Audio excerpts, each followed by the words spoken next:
Thank the gentlelady. Chair, and I recognize the gentleman from Indiana, Mr. Messmer. Thank you, Chairman.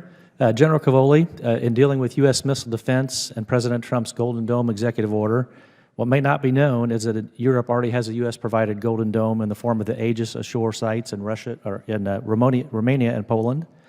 These missile defense systems have performed well in the Middle East, but the Aegis air defense functionality in Europe is not activated due to regional political concerns. Given the willingness of Russia to deploy novel hypersonic weapons in Ukraine, is it your best military advice that we activate these air defense capabilities to counter that threat? Sir, I have, as the Supreme Allied Commander, made that recommendation to the North Atlantic Council.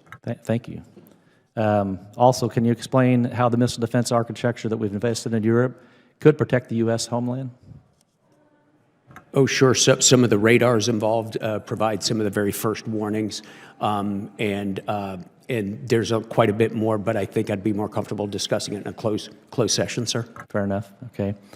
Given the U.S. increase of the drone threats to critical infrastructure military bases in Europe, how is EUCOM planning to integrate directed energy technologies into its counter-drone defense?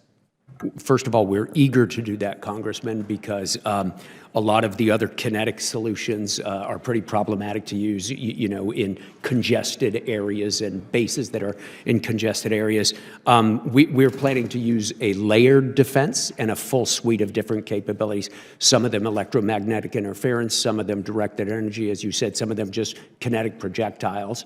It's important to remember that we've got to do that in close connection to civil authorities from the host nation, and each nation has different regulations for spectrum management, for the release of weapons and things like that. So we work through this daily. It's a pretty big initiative.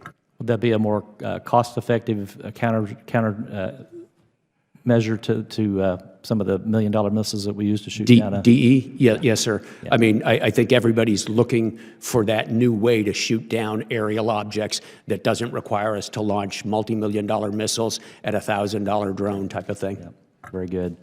In my district in southwest Indiana, General Cavoli, the Crane Army Ammunition Activity Mission, where nearly 25% of the DoD's conventional munitions are stored.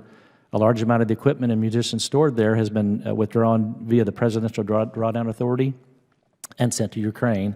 How important is it from a combat commander's perspective that we modernize and restock these munitions storage facilities? Our stockage levels are extremely important to a combatant commander, sir, and to the extent that they're depleted by operations or by donations to another country such as Ukraine, they need to be replenished. There is a program to do that, well funded previously by the Congress, and it's an important thing for us to consider. Okay, thank you. Also, General Cavoli, spectrum is a valuable finite resource that's used by the DoD. There are some in Congress who want to require the DoD to vacate its spectrum allocations. Could you speak to what the impact would be on EUCOM if the DoD was forced to vacate the spectrum allocations, and what would be the effects on missile defense? Yes, sir. So I think most of the discussion is around the S-band, and we use that. I could go in a little bit more detail in classified session, although I'm, not exactly an electrical engineer, but I could talk to you more about it in classified session. It would affect missile defense and air defense. That would affect the potential for defending our country in Europe and the continental U.S. as well. Okay. That's right. Yeah. Very good. I'll yield back the rest of my time. Thank you.